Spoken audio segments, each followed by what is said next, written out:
watching The Last Word and I'm Maria Shakil. We have been covering the Karnataka sex scandal for the past 1 week.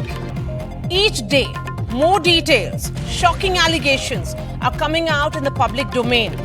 But despite the media's spotlight on this big story, which has dominated the headlines amidst elections in Karnataka, the JDS MP Prajwal Ravanna and his father HD Ravanna have still not joined the investigation. They come from one of the most prominent families in Karnataka, HD Ravanna being the son of former Prime Minister HD Devegowda. A second notice has been served to former Minister HD Ravanna in connection with the cases of molestation and abduction registered against him.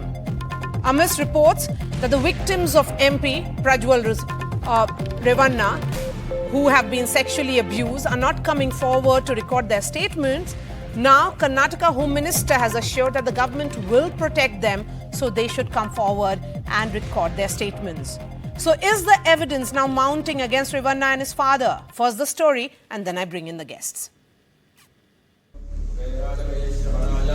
Father accused of abduction, son accused of rape. Fresh FIRs leaving the first family of the JDS more red-faced.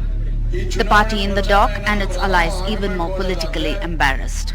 A fresh FIR was filed in Mysuru against JDS MLA HD Ravanna, accusing him of abducting one of the women featured in the controversial videos that have created a political storm in Karnataka.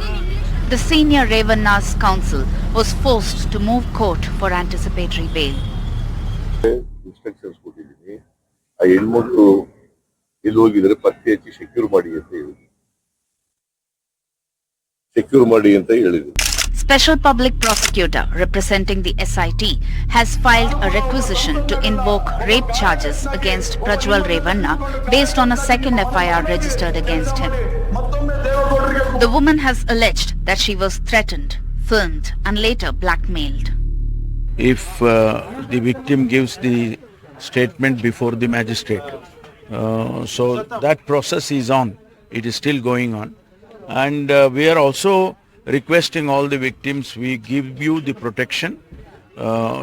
Any security is required, we'll definitely give you. You come forward and give the statement. Ahead of parliament elections, the scandal has taken center stage politically. The case has new twists and turns, with more victims coming forward to file complaints. While HD Ravanna has been trying to avail anticipatory bail with allegations turning grave, the question is, when will Prajwal Ravanna return to India? Pratibha Raman in Bengaluru for NDTV. And do we really have an answer to that? When will Prajwal Ravanna return to India? We have Shamila Eskundair, who is a member of the BJP and also former member of National Commission for Women. Shatabdi Shivanna is spokesperson of the Congress. Sanjay Sahai, former ADGP, Karnataka. Brinda DK, former activist and women activist, I beg your pardon. Sanjay Sahai, beginning with you, how far can Prajwal Ravanna go in terms of running away from investigation? I don't think he can go a long way, and he needs to come back today or tomorrow. Ideally, they could have taken online also some statement of his. And once he gets a notice from the special investigation team, I don't think there is anything more urgent than this, but to come back to India and face the SIT. So broadly, I think everything is piled up against him, and the recent case, or the second case which has come up regarding abduction and rape and other connected charges, I think it shows the magnitude of the whole criminal conspiracy, you can call it, to an extent. So broadly, I don't think he can go a long way, and he needs to be facing the law sooner than later. So he has to face the law sooner than later, but who is really protecting him, Shatabdi Shivanna? Who is giving the father-son duo that confidence that they can continue to, abduct women allegedly or stalk them or put pressure on them so that they do not come out and record their statement before the SIT? A clear answer to that is that the BJP, their political ally, is giving them this confidence, and the Congress will nip it in the bud and they will bring the perpetrators of the crime to justice. I thank you for highlighting that, amongst the political blame game, the significance of the matter is actually fading. I want to focus on the core of the issue that revolves on the fact that a person belonging to an affluent family, a political prince who has perpetrated a heinous and barbaric act, is presently evading justice. While he is enjoying reaping the benefits of a diplomatic passport and enjoying the pleasantries of Frankfurt, Germany, on the other hand, we have hundreds of women who are facing the worst of their lives. They're not able to lead lives, and they don't even know how to exist. Under these circumstances, the Congress government has promptly constituted an SIT that revolves around investigating three issues. One is to bring the perpetrators of the crime to justice. Two, reach out to the victims, stand with them in solidarity, and rehabilitate them as well as their environment. And thirdly, to identify the persons who have circulated these videos in bad faith. The Congress party today assures the women of Karnataka that justice will prevail, and the SIT has been given I get a complete sense authority. that kind of assurance is also coming too late. Brinda Adige, No. would you say that, we understand that the timing is that of elections, but the nature of crime is far grave than just an assurance that is being given by your government that the perpetrators will be brought to book. Here is someone who has run away from India, and there's no clarity when is he coming to India to face the law. His father, in a way, is trying to put pressure and silence the victims or survivors of this heinous crime. And still, what is being done by both of you, the BJP and the Congress, is blame game. Brinda Adige. You're absolutely right, Maria. There is no statement that can be made about him coming back to India. The government has the wherewithal to bring that man back here. He's a criminal, alibi alleged, but he has to be brought back here, and there are ways and means legally to bring him back. So that's the question that must be asked to the union government. When is he being brought here? Second, we need to understand that Hassan and this family have ruled Hassan like a feudal state. So it is very difficult for the victims, especially the women, their families, to come forward and give their statements. The government now is assuring, but that assurance must be seen on the ground. It's fine to give the assurances on the TV. It is fine to give assurances, making statements, but is it being seen on the ground that this assurance is becoming a reality? So that is a job the government has to do on the ground to assure. So which means probably a helpline where women can call and then additional support be given to them from the experts. Okay, so I want to understand from you, Shyamala, in situations such as these, where the perpetrator is a high-profile man, what can institutions like National Commission for Women do to instill that faith in women, to give them that courage, that this is needed, that they have to come out and record their statements, to call him out, to talk about what they have gone through? इसमें पहले मैं ये कहना चाहती हूँ, उनका background क्या है ये हम लोग को नहीं जानकारी होना चाहिए, क्योंकि किसी वुमेन का साथ अगर ऐसा हो गया तो इमीडिएटली स्टेट वुमेन कमीशन तो ऑलरेडी एक्शन तो ले लिया. नेशनल वुमेन कमीशन का चेयरपर्सन रेखा शर्मा जी भी, उन्होंने भी लेटर लिखा है, और मेरे को ये लगता है विक्टिम को हम लोग प्रोटेक्शन देना है. ये समाज में, भारत में अगर किसी विमेन का साथ ऐसा हो गया तो इमीडिएटली एक्शन लेना पड़ेगा, क्योंकि 3 साल बाहर का इशू है, लेकिन किसी लड़कियां आगे नहीं आता है ऐसा कंप्लेंट देने के लिए. मैं ये कहना चाहती हूँ, अगर इंसिडेंट हुआ तो उनको किसने किया उसको इमीडिएट सजा भी होना चाहिए, और ये विदिन 24 आवर्स ऑलरेडी एसआईटी को दे दिया ये case.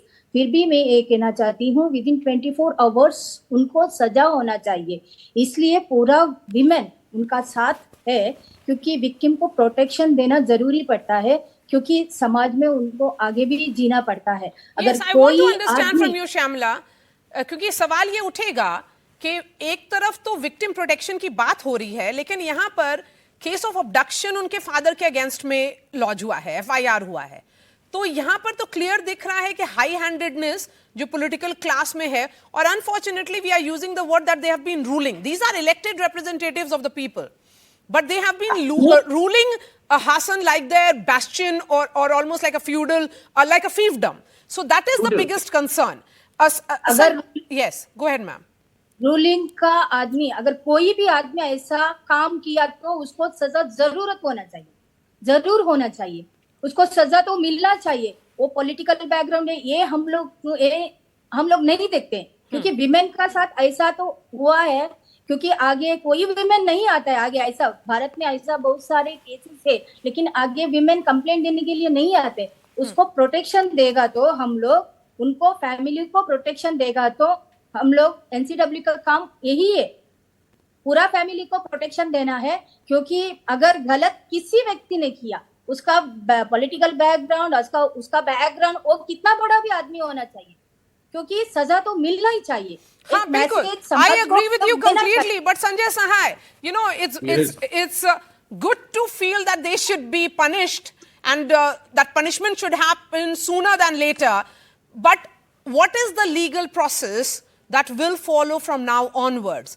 If here is the man who is seeking anticipatory bail, and of course he has withdrawn it now, but the larger question is, can the father-son duo run away from law? Because they certainly are misusing their power and authority. See, as far as the law stands, after giving 1 or 2 notices, or even without that, so they need to be arrested, and there should be a police custodial interrogation. So that is from where the whole thing will start. So that's point number 1. Before moving on further, I'd just like to state one point. Had these videos not leaked or not come to the public domain, then the killing fields would have gone on for all times to come. So the major thought which I want to bring to the table is that there are political pocket boroughs. So it's not only being run like rulers of the yesteryears. I think it is much worse, given the fact that it has a democratic camouflage. Now coming back to your what can be done, thing which needs to be done as it stands now, because we have large number of videos which are available, we should be in a position to make out who the victims are. The victims can be approached, and the whole gamut and the magnitude of this particular crime, because it seems to be running into numerous people, numerous locations, and these videos will also be able to give us the time period, the grouping of victims, the modus operandi. So broadly, you will get to know this whole magnitude, the length, breadth, the modus operandi. So are you of the opinion, Sanjay Sahai, that we yet do not know the magnitude of this? Yeah. Okay. We do You're not. asking something. Yes. So I want to understand from you. I mean, there are some numbers around 3,000, which is being speculated that 3,000 women have been sexually harassed by this man, by this pervert. I will come straight away to what we call as video forensics. So there are 2,900 or 2,876 videos and pictures. On that, if we run some tools, we'll be able to make out which faces are appearing over and over again. And there are systems by which we can say it's 100 women, 120, 130 or whatever. The situations, the timings, the modus operandi, I think these things will be of monumental value beyond whatever superficial discussions which are being held all around the place, because they will provide the basic core of investigation. So that is very, very important. And when we get these two people to custodial interrogation at that particular point in time, this technical investigation or cyber forensics is the setting up of this SIT coming too late? I didn't get your question. Is the Karnataka government has set up an SIT. Siddaramaiah says that he has asked the police to identify, trace and secure the victims after the kidnapping case or abduction case came to light. There are elderly women who are women in their 40s, 50s, and there are reports that, H.D. Revanna has allegedly threatened them, and the scene of crime could be very much the MP's official bungalow. So my question then is that, are we looking at a situation when it's gone too far and the SIT is also coming too late? No, so the issue is as it stands now, what has happened before this, I'm not going to comment on that, but as it stands today, Okay. the initiative by the Chief Minister of trying to trace and locate these victims, I think that is the right direction as far as his instructions to the police is concerned. Okay. But that is only reaching half a mile. When you come to find out through the videotapes, and there are innumerable videotapes by which you can literally be convinced of the fact that these 100 women have been exploited in last So 5 has years. the forensic study of these videotapes begun, Shivana? Shatabdish? Yes, there is a separate team that's constituted to look at almost 3,000 videos, and all the victims in these videos are attempts are being made to contact them and record their statements. Insofar as the Congress government is concerned, the SIT is doing a wonderful job. They're working day in and day out to ensure that they get to the bottom of the matter. Now, an additional special public prosecutor has been nominated. He is filing applications before the special court to include all these relevant sections of rape and kidnap, etc. And there also, let me tell you that applications are being moved before the speaker merely because these people are public representatives. There are certain procedural aspects that needs to be complied with first. No, we understand And that. yes, that's so all this is being done by the SIT, and they're doing everything to the best of their ability. But the question remains, what is the central government doing? Now, the CM of Karnataka has promptly and earnestly requested the central government's assistance to deploy diplomatic channels to ensure that Prajwal Revanna comes back. But what have they done? Nothing. They only preach passionately about Beti Bachao, Nari Shakti and Mahila Swabhiman, but they choose to keep mum. Let me tell you, Brinda one Dige. second. Let me just complete. They can very well cancel his passport, they can impound his passport, and they can ensure he comes back. Okay, Brinda Dige, I have just 30 latest seconds for you. Please go ahead. I agree, because it is not that the state does not have the authority or the powers to bring this man back.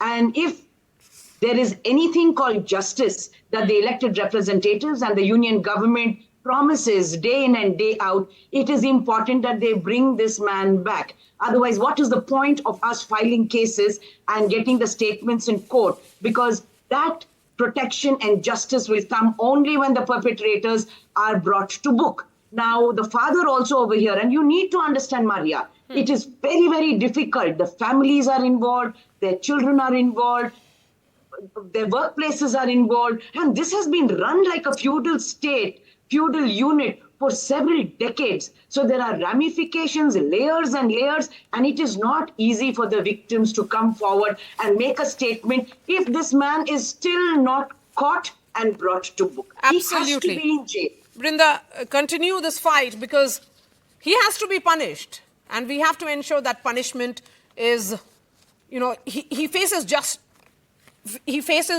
what he has done to these women sooner than later. He has to be punished, and he deserves all the punishment that's as per the law. Thank you so much, Brinda Dige, Sanjay Sahai, Shatabdish and Shyamala Kunde. Shifting focus to our hot seat now, the Rajgarh constituency is a hot seat in Madhya Pradesh with a strong RSS connect. But for Digvijay Singh, a scion of erstwhile royal family of Raghugarh, no one was giving any chance to the Congress to wrest the seat from Rodmal Nagar, the incumbent BJP MP from Raghugarh.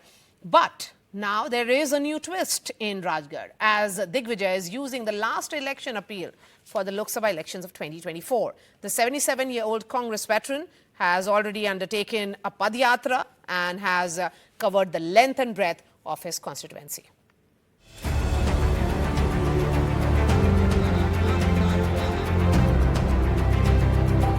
Rajgarh is situated on the border of Rajasthan, a seat dominated by royal families, but from 2014 till now things have changed. A fierce contest on a prestigious Madhya Pradesh seat. The Congress ex-CM Digvijay Singh, who won the Rajgarh seat twice in the past, versus incumbent BJP MP Rodmal Nagar, who has held the seat for 10 years now.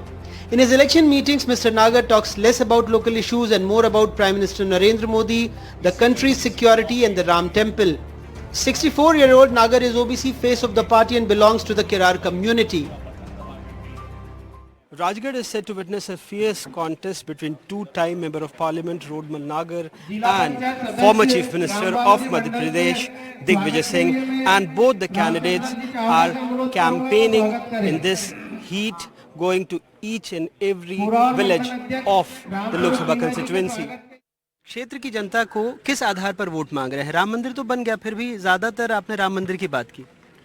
नहीं, हम Bharatiya Janata party अगर vote मांग रही है तो विकास का, राम मंदिर भी मुद्दा है। जो कि आपने फूड प्रोसेसिंग यूनिट की बात की थी, अभी तक बन नहीं पाया।